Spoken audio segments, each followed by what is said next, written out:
Hello दोस्तों, आपको हमारी YouTube चैनल पर स्वागत है। आज हम सुनाने वाले हैं मोहन राकेश जी की कहानी सीमाएं। इतना बड़ा घर था, खाने पहनने और हर तरह की सुविधा थी, फिर भी उमा के जीवन में बहुत बड़ा अभाव था जिसे कोई चीज नहीं भर सकती थी।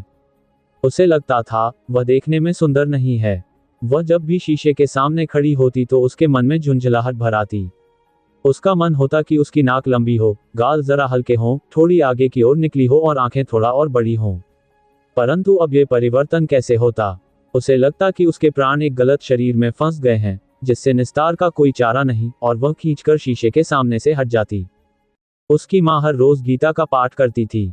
वह बैठकर गीता सुना करती थी। कभी माँ कथा सुनने जाती तो वह साथ चली जाती थी।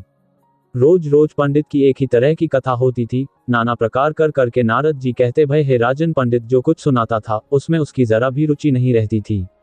उसकी माँ कथा सुनते सुनते ऊँघने लगती थी। वह दरी पर बिखरे हुए फूलों को हाथों में लेकर मसलती रहती थी। घर में माँ ने ठाकुर जी की मूर्ति रखी थी, जिसकी दोनों समय आरती होती थी। उसके पिता रात को रोटी खाने के बाद 84 वैष्णवों की वार्ता में से कोई वार्ता सुनाया करते थे। वार्ता के अतिरिक्त जो चर्चा होती, उसमें सतियों के चरित्र और दाल आटे का हिसाब, निराकार की महिमा और सोने चांदी के भाव, सभी तरह के विषय आ जाते। वह पिता द्वारा दी गई जानकारी पर कई बार आश्चर्य प्रकट करती, पर उस आश्चर्य में उत्साह नहीं होता। उसे मिडिल पास किए 4 साल हो गए थे।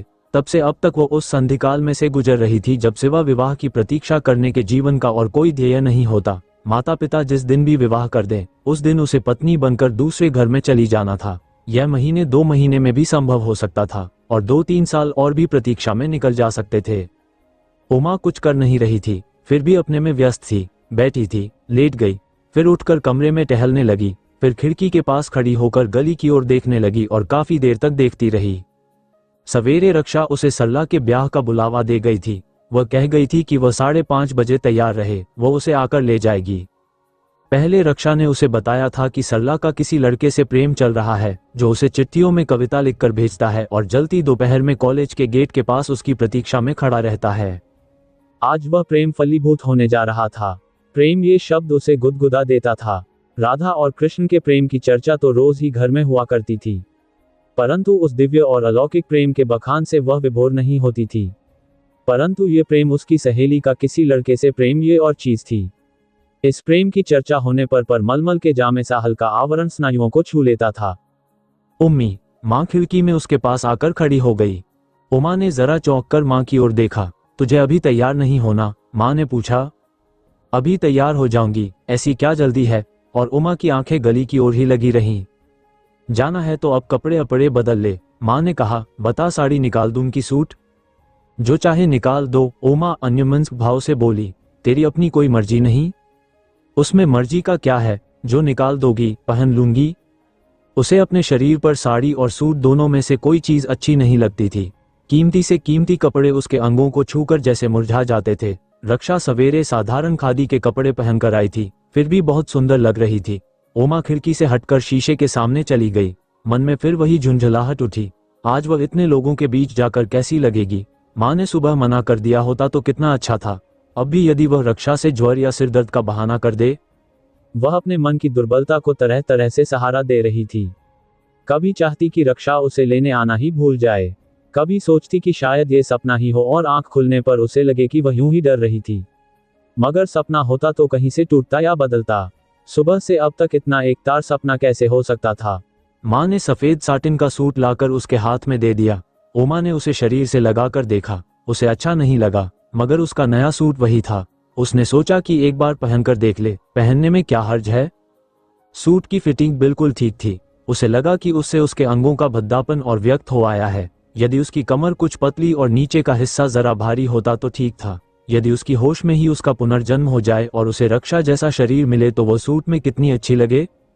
माँ वह लकड़ी का डिब्बा ले आई जो कभी उसकी फूफी ने उपहार में दिया। उसमें पाउडर, क्रीम, लिपस्टिक और नेल पॉलिश, कितनी ही चीजें थीं। उसने उन्हें कई बार सूंघा तो था, पर अपने शरीर पर उनके प्रयोग की कल्पना नहीं की थी। उसने माँ की ओर देखा। माँ मुस्कुरा रही थी। ये किसके लिए लाए हो? उमा ने पूछा। तेरे लिए और किसके लिए? माँ बोली। ब्याह वाले घर नहीं जाएगी तो उसके लिए इस सब की क्या जरूरत है? वैसे जाना लोगों को बुरा लगेगा। घड़ी 2 घड़ी की ही तो बात है। लाला जी ने देख लिया तो? वे देर से घर आएंगे, तू लौटकर साबुन से मुंह धो लेना। परंतु उसके मन का परंतु नहीं निकला, पर वह मना भी नहीं कर सकी। उसकी इच्छा न हो ऐसी बात नहीं थी, पर मन में आशंका भी थी। वह उन चीजों को अनिश्चित सी देखती रही। माँ दूसरे कमरे में चली गई। लिपस्टिक उसने होठों के पास रखकर देखी, फिर मन हुआ कि हल्का सा रंग चढ़ाकर देख ले। चाहेगी तो पल भर में तौलिए से पोंछ देगी। ज्यों-ज्यों होठों का रंग बदलने लगा, उसके मन की उत्सुकता बढ़ने लगी। तौलिए से होंठ छिपाए हुए वह जाकर खिड़की के किवाड़ बंद कर आए। फिर शीशे के सामने आकर वह तौलिए से होठों को रगड़ने लगी। उससे रंग कुछ फीका तो हो गया, पर पूरी तरह नहीं उतरा। फिर तौलिया रखकर उसने पाउडर की डिबिया उठा ली। मन ने प्रेरणा दी कि तौलिया है, पानी है, 1 मिनट में चेहरा साफ हो सकता है, और वह पफ से चेहरे पर पाउडर लगाने लगी। पफ रखकर जब उसने चेहरे को हाथ से मलना आरंभ किया, तभी सीढ़ियों पर पैरों की खटखट सुनाई दी। इससे पहले कि वह तौलिए में मुंह छिपा पाती, रक्षा दरवाजा खोलकर कमरे में आ गई। उमा के लिए अपना आप भारी हो गया। तैयार हो गई परी रानी? रक्षा ने मुस्कुराकर पूछा। परी रानी शब्द उमा को खटक गया। उसे लगा कि उस शब्द में चुभती हुई चोट है। 5:30 बज गए। उसने कुंठित स्वर में पूछा, अभी 10-12 मिनट बाकी है। रक्षा ने कहा। समझ रही थी, अभी 5 भी नहीं बजे, उमा ने किसी तरह मुस्कुराकर कहा। उसकी आंखें रक्षा के शरीर पर स्थिर हो रही थीं। आसमानी साड़ी के साथ हीरे के टॉप्स और सोने की चूड़ियां पहनकर रक्षा बहुत सुंदर लग रही थी। माँ ने अंदर से पुकारा तो उमा को जैसे वहां से हटने का बहाना मिल गया। अंदर गई तो माँ वह मखमली डिबिया लिए खड़ी थी, जिसमें सोने की जंजीर रखी रहती थी। वह जंजीर माँ के ब्याह में आई थी और उमा के ब्याह में दी जाने के लिए संदूक में संभाल कर रखी हुई थी। माँ ने जंजीर उसके गले में पहना दी तो उमा को बहुत अजीब लगने लगा। रक्षा इधर आवाज दे रही थी, इसलिए वह माँ के साथ बाहर कमरे में आ गई। उसके बाहर आते ही रक्षा ने चलने की जल्दी मचा दी। जब वह चलने लगी तो माँ ने पीछे से कहा, रात को मंदिर में उत्सव भी है, हो सके तो आती हुई दर्शन करती आना। वो सीढ़ियों से उतरकर रक्षा बहुत जल्दी इधर उधर लोगों से उलझ गई। वो यहाँ से वहां जाती, वहां से उसके पास और उसके पास से और किसी के पास। उमा सोफे के एक कोने में सिमटकर बैठी रही। जब उसकी रक्षा से आंख मिल जाती तो रक्षा मुस्कुराकर उसे उत्साहित कर देती। जब रक्षा दूर जाती तो उमा बहुत अकेली पड़ने लगती। वह बत्तियों से जगमगाता हुआ घर उसके लिए बहुत पराया था। वहां फैली हुई महक अपनी दीवारों की गंध से बहुत भिन्न थी। खामोश अकेलेपन के स्थान पर चारों ओर खिलखिलाता हुआ शोर सुनाई दे रहा था। वह एक प्रवाह था जिसमें निरंतर लहरें उठ रही थीं, पर वह लहरों में लहर नहीं, एक तिनके की तरह थी, अकेली और एक ओर को हटी हुई। रक्षा कुछ और लड़कियों को लिए हुए बाहर से आई और उसने उन्हें उसका परिचय दिया। ये हमारी उमा रानी है, तुम लोगों की तरह चंट नहीं है, बहुत सीधी लड़की है। उमा को इस तरह अपना परिचय दिया जाना अच्छा नहीं लगा, फिर भी वह मुस्कुरा दी। रक्षा दूसरी लड़कियों का परिचय कराने लगी। ये कांता है, इंटर में पढ़ती है। अभी अभी इसने कॉलेज के नाटक में जूलियट का अभिनय किया था, बहुत अच्छा अभिनय रहा। ये कंचन है, आजकल कला भवन में नृत्य सीख रही है। और मनोरमा, ये कॉलेज के किसी भी लड़के को मात दे सकती है। परिचय पाकर उमा अपने को उनसे और भी दूर अनुभव करने लगी। उन सबके पास करने के लिए अपनी बातें थीं। वह उस दिन, वह बात आदि संकेतों से वे बरबस हंस देती थीं। उमा के विचार कभी फर्श पर अटक जाते, कभी छत से टकराने लगते और कभी सफेद सूट पर आकर सिमट जाते। रक्षा कांता को एक फोटो दिखा रही थी और कह रही थी कि इस लड़के से ललिता की शादी हो रही है। अच्छी लॉटरी है, कांता तस्वीर हाथ में लेकर बोली। एक दिन की भी जान पहचान नहीं, और कल को ये पतिदेव होंगे और ललिता जी हमारे वे कहकर इनकी बात करेंगी, धन्य पतिदेव।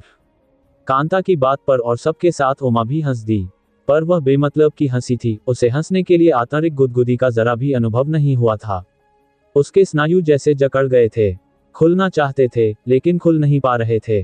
बात में से बात निकल रही थी, कभी कोई बात स्पष्ट कही जाती और कभी सांकेतिक भाषा में। सहसा बात बीच में ही छोड़कर रक्षा एक नवयुवक को लक्षित करके बोली, आइए भाई साहब, लाए हैं आप हमारी चीज। भाई माफ कर दो, नवयुवक पास आता हुआ बोला, तुम्हारी चीज मुझसे गुम हो गई। हाँ, गुम हो गई, साथ आप नहीं गुम हो गए, रक्षा धृष्टता के साथ बोली। अपना भी क्या पता है, नवयुवक ने कहा, इंसान को गुम होते देर लगती है। नवयुवक लंबा और दुबला पतला था और देखने में काफी अच्छा लग रहा था। उमा ने एक नजर देखकर आंखें हटा लीं।